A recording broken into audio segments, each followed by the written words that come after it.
After 2 days of attack and counterattack, Robert E. Lee is about to launch the offensive that will decide the Battle of Gettysburg and the course of the war.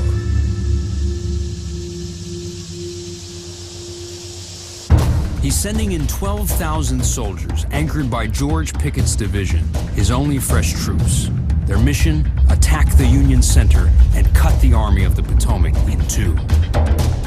Lee's pushing all of the chips to the middle of the table because he knows it's his last chance he's going to have. This was a calculated decision. It was well thought out. It had a reasonable chance of success. Leading one of the rebel brigades, General Joe Davis, aristocrat, slave owner. His uncle, Confederate President Jefferson Davis. His hometown of Vicksburg, Mississippi, is under Union siege.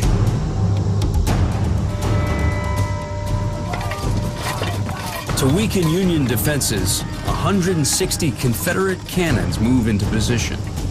A line of artillery 2 miles long.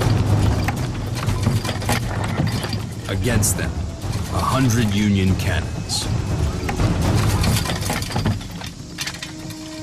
It's 87 degrees, brutally humid.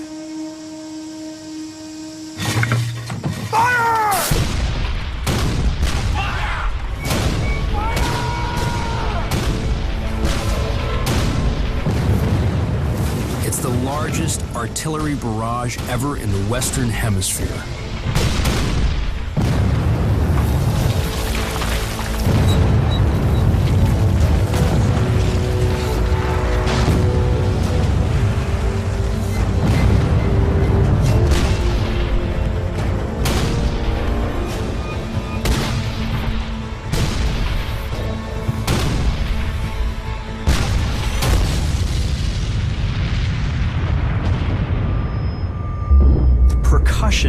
Would shake the internals. The organs would actually, in some cases, rip apart. The membranes within the ear would tear. This would create blood streaming down the sides of these artillery units' faces.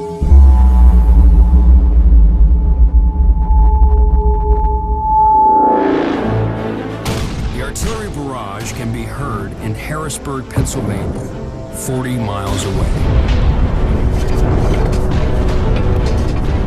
Cease fire! Cease fire! Cease fire! To lure Lee into thinking he's crippled the Union's artillery, Union commanders silence their guns.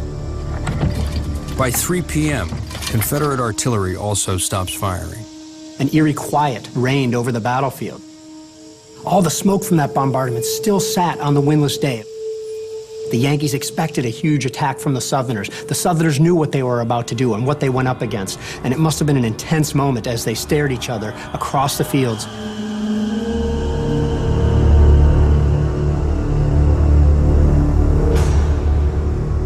The Confederate command believes it's safe to send in their troops.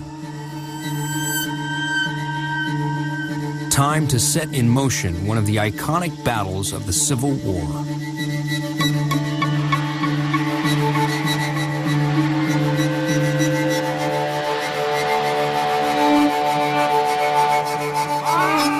Joe Davis and his men move out. Part of a rebel assault that stretches a mile.